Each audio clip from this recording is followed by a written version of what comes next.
So hey guys, welcome back to my channel and आप सभी का मेरे चैनल में स्वागत है।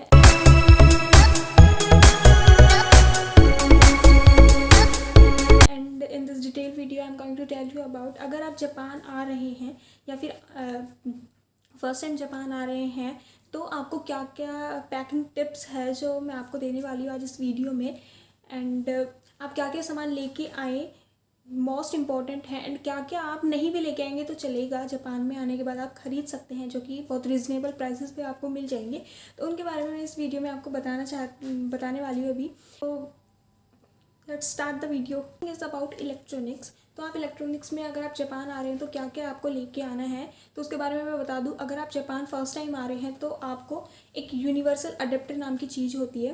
लाइक हमारे जैसे इंडिया में जो अडेप्टर होता है मोबाइल चार्ज करने के लिए, लैपटॉप चार्ज करने के लिए, तो उसमें 3 पिन्स वाला होता है एंड सर्कल वाली पिन होती है उसमें। लेकिन जापान में डिफरेंट अडेप्टर्स यूज़ होते हैं। अगर आप 3 पिन्स वाला लेके आते हैं तो उसमें आपका मोबाइल चार्ज बिल्कुल भी नहीं होगा। तो यूनिवर्सल अडेप्टर नाम से अडेप्टर आता है जो आपको लेके आना होगा अपने मोबाइल वगैरह चार्ज करने के लिए, लैपटॉप चार्ज करने के लिए। सो आप इंडिया से यूनिवर्सल अडेप्टर लेके ज़रूर आएँ। एंड उसके अलावा आप पावर बैंक वगैरह लेके आ सकते हैं। एंड इलेक्ट्रॉनिक्स में अगर आप मोबाइल या फिर लैपटॉप की अगर आप सोच रहे हैं तो बिल्कुल भी ना लाएं, क्योंकि मोबाइल वगैरह इलेक्ट्रॉनिक्स की जो और चीज़ें होती है, लैपटॉप आपको यहाँ पे बहुत ही रीज़नेबल प्राइसेस में मिल जाएंगे। एंड मोबाइल्स भी आपको लाइक जो डिफरेंट शॉप्स होती हैं, यूज्ड सेकंड स्ट्रीट नाम से यहाँ पे शॉप होती है जहाँ पे आप ऑलरेडी यूज्ड मोबाइल्स बहुत ही ज़्यादा रीज़नेबल प्राइसेस पे आप मिल जाएंगे आपको।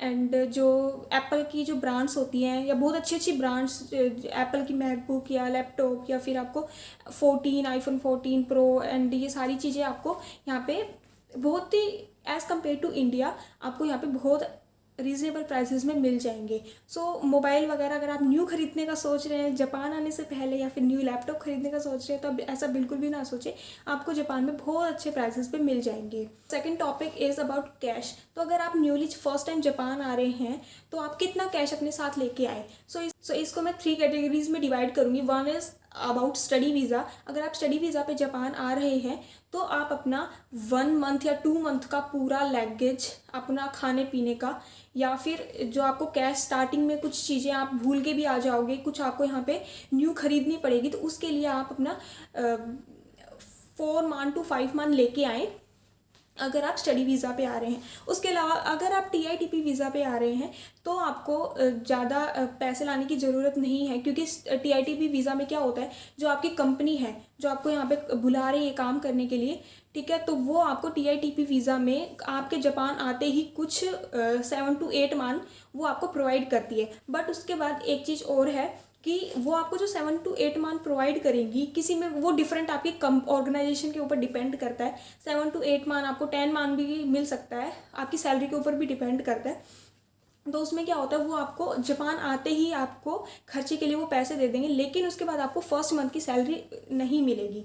ओके, आपका उन्हीं खर्चों से आपको अपने 2 मंथ का खर्चा, घर खर्चा चलाना है आपको। उसके बाद 2 मंथ के बाद आपको सैलरी मिलेगी। जापान में सैलरी की डेट 25 होती है, 25 को ही आपको सैलरी मिलती है।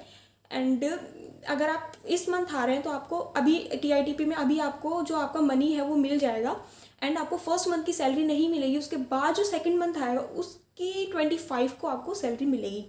Okay, and third thing is कि अगर आप SSW वीज़ा पे आ रहे हैं, तो जो लोग SSW वीज़ा पे आ रहे हैं अभी जापान आने के लिए, SSW वीज़ा के 2 ही कैटेगरीज अभी हमारे इंडिया में डिफाइन हुई है। One is of agriculture and one is of SSW काइगो कैटेगरी। तो इन अगर कैटेगरीज में आ रहे हैं तो आपको मोस्ट इम्पॉर्टेंट ध्यान रखना है कि आप अपना 1 मंथ का खाने पीने का या फिर और आपको एसेसरीज के पैसे लेके आने हैं।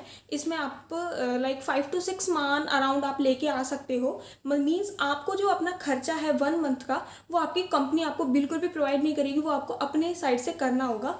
तो 5 to 4 मंथ आप 4 to 5 to 6 मंथ आप लेके आएँ, क्योंकि आपको सारा खर्चा अपने साइड से करना है। उसके बाद SSW में क्या होता है कि आपको अपनी 1 जो मंथ आपका कंप्लीट हो जाता है उसकी 25 को आपको अपनी सैलरी मिल जाती है।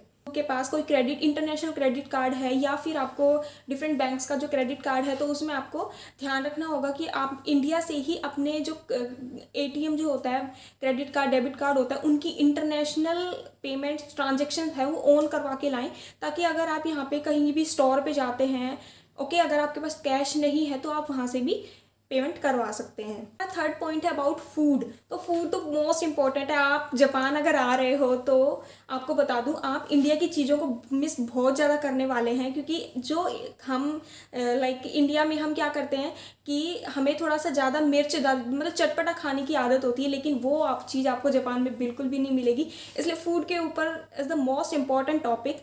फूड आपको इंडिया से जितना हो सके उतना लेके आना है, ठीक है। फूड में आप 1 मंथ का, अपने 2 मंथ का आप दाल चावल लेके आ सकते हैं, ठीक है। एंड जो रोटी खाना पसंद करते हैं, जो वेज हैं, तो वो अपना आटा भी लेके आ सकते हैं, कुछ 1 मंथ, जिसमें आपका 1 मंथ चल जाए, क्योंकि उसके बाद आपको सैलरी मिल जाती है एंड अपना आप यहाँ से भी देख सकते हो। उसके अलावा जो हम मसाले हैं, आपको यहाँ पे जापान में बहुत सारे इंडियन स्टोर्स मिल जाएंगे। अगर आप टोक्यो के आसपास रहते हैं तो आपको बहुत सारे इंडियन रेस्टोरेंट्स भी मिल जाएंगे। उसके अलावा इंडियन सामान के आपको शॉप्स भी मिल जाएंगी। बट ये ज़रूरी नहीं है कि जहाँ पे आप रहे वहाँ पे आपको मतलब इंडियन स्टोर्स मिले। तो उसके लिए आप क्या करेंगे, अपना 1 मंथ 5 to 6 मंथ, जब से आप उसकी एक्सपायरी डेट देख लें, तब तक का आपको अपने मसाले जो आप हल्दी मिर्च वगैरह यूज़ करते हैं, उसके अलावा ऑयल और नमक लाने की आपको ज़रूरत नहीं है। वो आपको यहाँ पे भी किसी भी स्टोर पे, नॉर्मल स्टोर पे मिल जाएंगे, जापानीज स्टोर्स पे भी मिल जाएंगे। सो दाल चावल या और कुछ भी, जैसे मैगी आप खाते हैं, तो जो हमारे इंडिया की जो चीज़ें हैं वो यहाँ पे जापानीज स्टोर्स पे नहीं मिलेगी। एंड अगर आपके घर के आसपास कोई इंडियन स्टोर होगा तो मिल जाएगी, बट जो उनके प्राइसेस हैं, यहाँ पे आपको हल्दीराम्स की इंडियन स्टोर पे नमकीन वगैरह सब कुछ मिल जाएगा, बिस्किट्स मिल जाएंगे, बट उनका प्राइस बहुत ज़्यादा हाई होता है एज़ कम्पेयर टू इंडिया। उनका प्राइस हाई होता है। तो कमेंट करूँगी कि आप ये अपने कुछ महीनों के मसाले अपने इंडिया से ही लेके आएँ, वो आपको यहाँ पे नहीं मिलेंगे। प्रो टिप मैं आपको और देना चाहूँगी कि अगर आप स्वीट्स खाने के, इंडियन स्वीट्स खाने के बहुत शौकीन हैं, तो मैं आपको लाइक रिकमेंड करूँगी कि कुरियर एंड जो शिप्ड का सामान होता है, लाइक यहाँ पे इंडिया से आप कुरियर भी करवा सकते हो, तो आप उसमें भी कुरियर करवा सकते हो मिठाइयाँ, क्योंकि यहाँ पे आपको ओनली टोक्यो में ही 1-2 रेस्टोरेंट्स मिलेंगे जिनमें आपको इंडियन स्वीट्स मिल जाएंगी। हल्दीराम की जो स्वीट्स हैं, जलेबी एंड ये भी गुलाब जामुन, ये सारी स्वीट्स मिलेंगी, बट प्राइस बहुत ज़्यादा होगा। एंड अगर आप टोक्यो के अलावा किसी वैसे स्पेस पे, विलेज स्पेस पे जगह पे जा रहे हो, तो आपको वहाँ पे सोचना भी मत, कुछ भी आपको इंडियन नहीं मिलने वाला है, ओके। सो अब जो स्वीट्स हैं वो या तो अपना खा के आएँ या फिर इंडिया से लेके आएँ कुछ, अगर आपको स्वीट्स खाने का बहुत शौक है तो। कि अगर आप चाय पीने के शौकीन हैं तो अपनी चाय पत्ती इंडिया से लेके आएँ, एंड उसके अलावा जो चाय छानने की छालनी होती है वो भी इंडिया से लेके आएँ। A fourth point is utensils में आप क्या क्या लेके आएँ। तो मैं आपको बता दूं, यूटेंसिल्स में मोस्ट इंपॉर्टेंट है कि आप जो भी सामान लेके आते हो, 1 is pressure cooker. Pressure cooker आप इंडिया से अपना ज़रूर ले आएँ।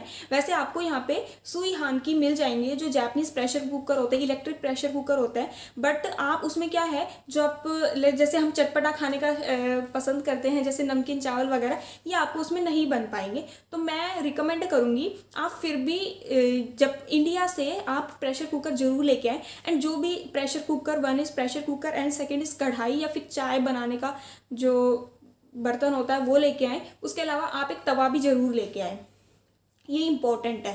एंड वैसे बर्तन आपको यहाँ पे मिल जाएंगे, ऐसा नहीं है कि आपको नहीं मिलेंगे। एक तो प्रेशर कुकर आपको इंडिया जैसा बिल्कुल भी नहीं मिलेगा।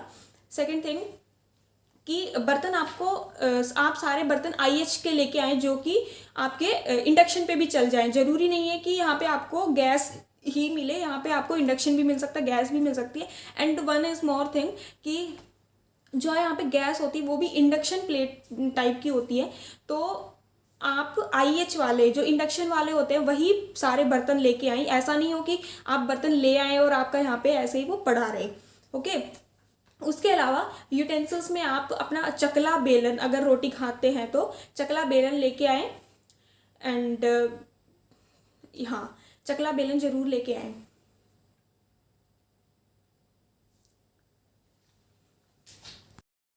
So another point is about medicines. तो मैं आपको रिकमेंड करूँगी, अगर आप न्यूली फर्स्ट टाइम जापान आ रहे हैं, स्टडी वीज़ा पे आ रहे हैं, तो आप अपना जो मेडिसिन्स हैं, आपको सिर दर्द की बेसिक कफ एंड कोल्ड की जो मेडिसिन्स हैं वो आप अपने साथ लेके आएँ अगर आप स्टडी वीज़ा पे आ रहे हैं। अगर आप TITP SSW में आते हैं तो आपकी जो कंपनी होती है वो आपको हेल्प करती है थोड़ा बहुत अगर आपको कुछ हो जाता है। लेकिन अगर आप स्टडी वीज़ा पे आ रहे हैं तो मोस्ट इंपॉर्टेंट आप अपना 5 to 6 मंथ उनकी एक्सपायरी डेट देख के आप अपनी जो मेडिसिन्स है वो साथ में लेके आएँ, ठीक है। उसके अलावा आप अपनी एक फर्स्ट एड किट लेके आ सकते हैं जिसमें डिटॉल वगैरह, थोड़ा बहुत पट्टी वगैरह, बैंडेज वगैरह सारी चीज़ हो जो आपको कहीं पे भी इंस्टेंट काम आने वाली है जापान में। इसके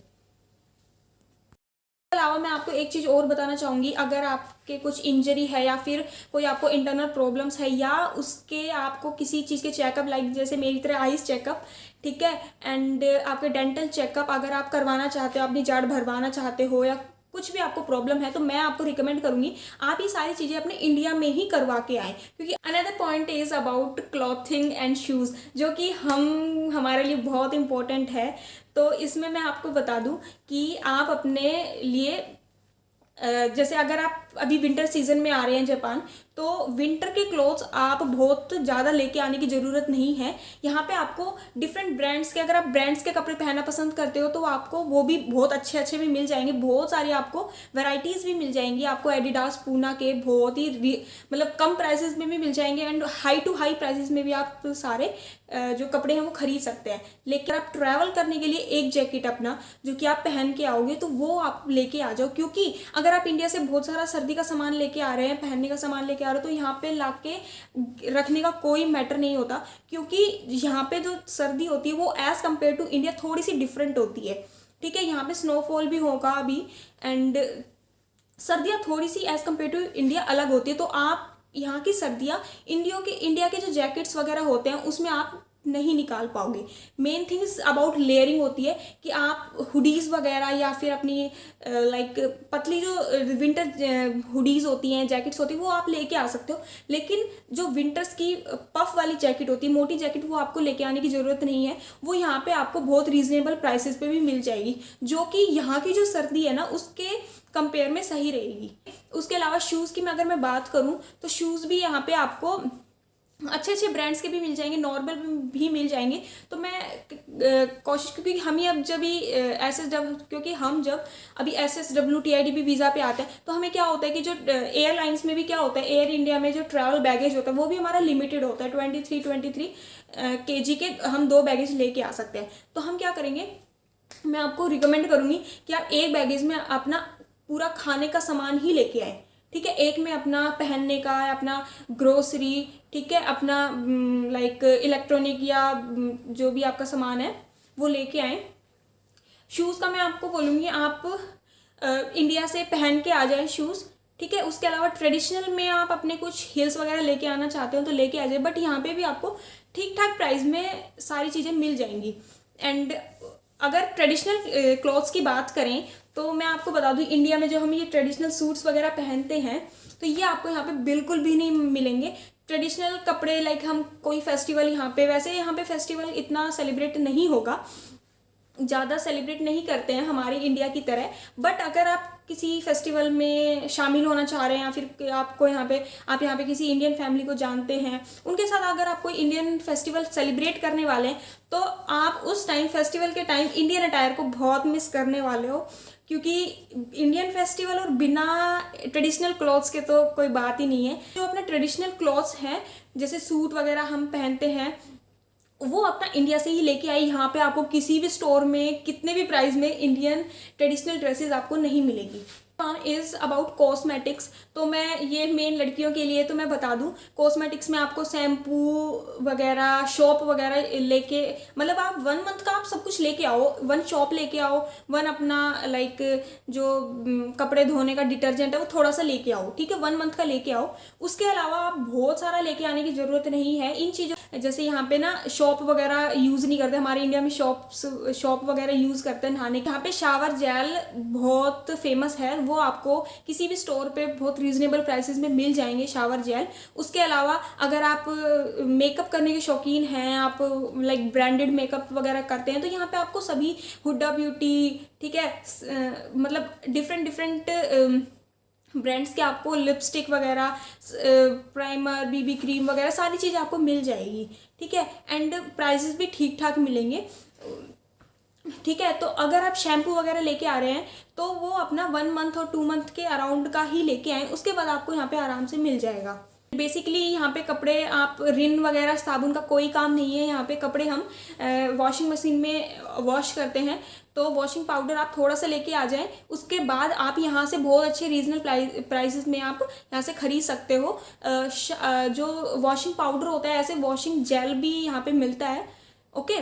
तो वो आप इजीली यूज़ कर सकते हो। यहाँ पे आपको सारे इंटरनेशनल ब्रांड्स के आपको कॉस्मेटिक्स मिल जाएंगे। इसलिए अगर आप इलेक्ट्रॉनिक्स में, मैं नहीं बताया कि आप हेयर ड्रायर वगैरह, स्ट्रेटनर वगैरह ये लेके आने की सोच रहे हैं, तो वो आप मत लेके आए, आपको यहाँ पे सब कुछ मिल जाएगा। अबाउट डॉक्यूमेंट्स, तो डॉक्यूमेंट तो अगर आप स्टडी वीज़ा पे आ रहे हो, TITP पे आ रहे हो, SSW पे आ रहे हो, तो सभी को पता होता है कि हम अपने, अगर आप स्टडी वीज़ा पे आ रहे हो तो मैं आपको रिकमेंड करूँगी आप अपने जो ओरिजिनल सारे डॉक्यूमेंट्स हैं वो लेके आएँ, क्योंकि यहाँ पे आपको एडमिशन प्रोसेस या और भी आपको गवर्नमेंट ऑफिशियल्स एडिसिस पे जाना होता है, तो उसमें आपको ज़रूरत होती है।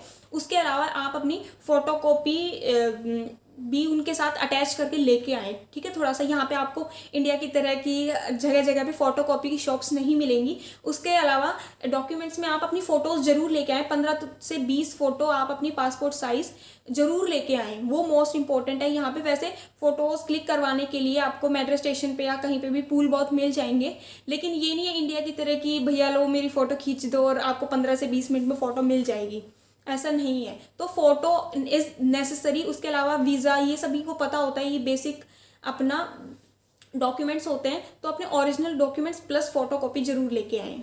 Thing is about SIM card, wifi, तो मैं आपको बता दूं कि आप अगर जब इंडिया से आते हैं ना आप जापान में, तो आपको एयरपोर्ट पे ही अगर आप कांटेक्ट करना चाहते हैं किसी से, तो आपको एयरपोर्ट पे फ्री वाईफाई हर जगह मिल जाएंगे, आपको मेट्रो स्टेशंस पे भी मिल जाएंगे, एयरपोर्ट पे भी मिल जाएंगे।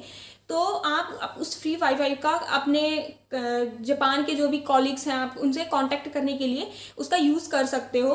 एंड उसके अलावा जापान में ना सिम कार्ड मोबाइल का कुछ ऐसा होता है कि आप यहाँ पे जब सिम कार्ड खरीदते हो तो उसके साथ आपको मोबाइल भी खरीदना होता है। मीन्स सिम कार्ड जो जापानीज सिम होती है वो जापानीज मोबाइल में ही यूज़ होएगी, ठीक है। तो उसके साथ आपको मोबाइल भी मिलता है।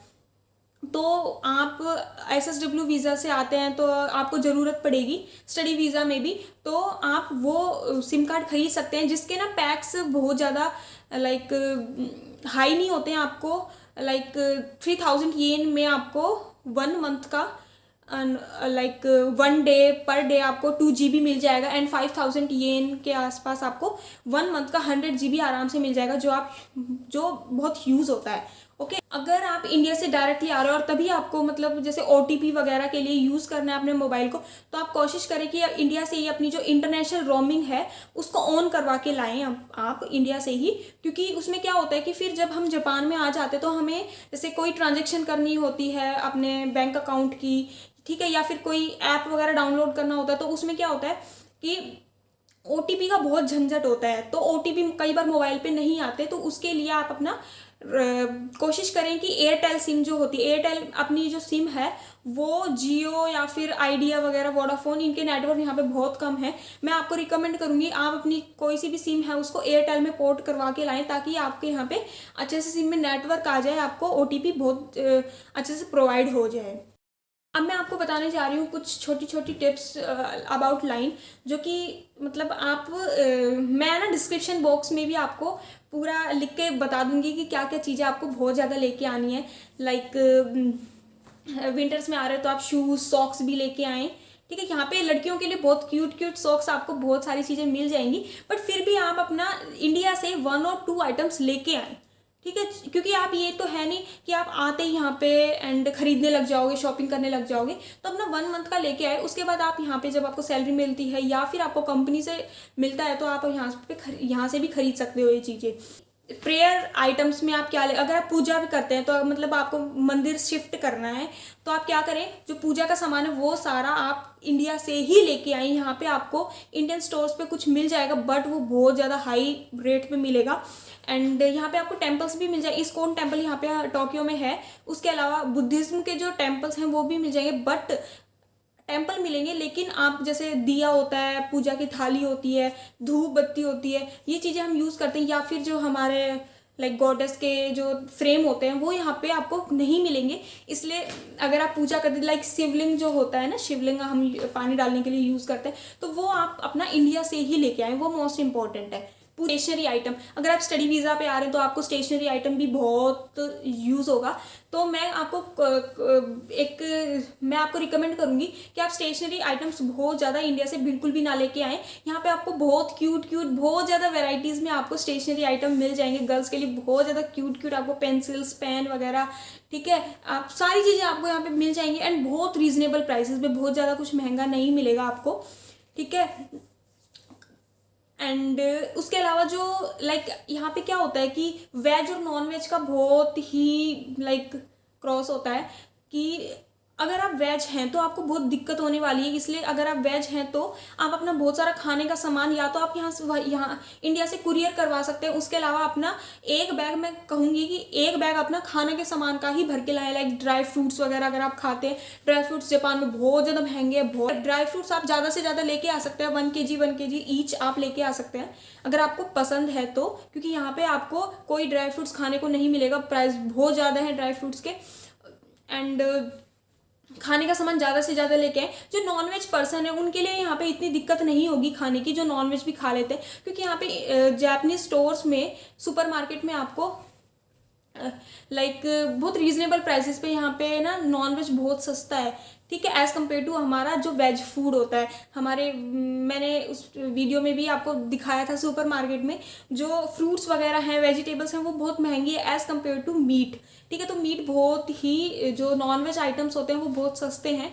तो अगर आप नॉनवेज खा सकते हैं आराम से, कोई दिक्कत नहीं है, तो आप यहाँ से आराम से लेके खा सकते हैं, ठीक है। उसका वीडियो के एंड तक पहुंच गए हैं तो मैं इससे पहले आपको कुछ प्रो टिप्स, वीडियो खत्म होने से पहले आपको कुछ प्रो टिप्स देना चाहूँगी कि वन इज कि यहाँ पे ना आपको बहुत सारे, ये नहीं है कि इंडिया की तरह आपको जगह जगह पे दुकानें मिलेंगी, ऐसा कुछ नहीं है। यहाँ पे आपको एक एरिया होता है, उसमें आपको 1 और 2 सुपरमार्केट, सुपा जिसको बोलते हैं, सुपरमार्केट आपको मिलेंगे। आपको वहीं से ही सारा अपना सामान खरीदना पड़ेगा, ठीक है। एक बहुत बड़ा सुपरमार्केट होता है जिसमें आपको कॉस्मेटिक्स, अपना स्टेशनरी, फूड, ठीक है, एंड जूस वगैरह सब कुछ आपको वहीं पे ही मिलेगा। वेज नॉन वेज आइटम्स, पूरा क्लॉथिंग्स भी आपको मिल जाएंगी सुपरमार्केट में। एक सुपरमार्केट होता है जिसमें आपको सब कुछ मिलेगा। उसके अलावा मैं आपको बताना चाहूँगी कि आप न्यूली जापान आ रहे हो और आपको इतना नहीं पता है, तो आप पहले थोड़ा सा किसी इंडियन या कोई फ्रेंड है जापान में आपका,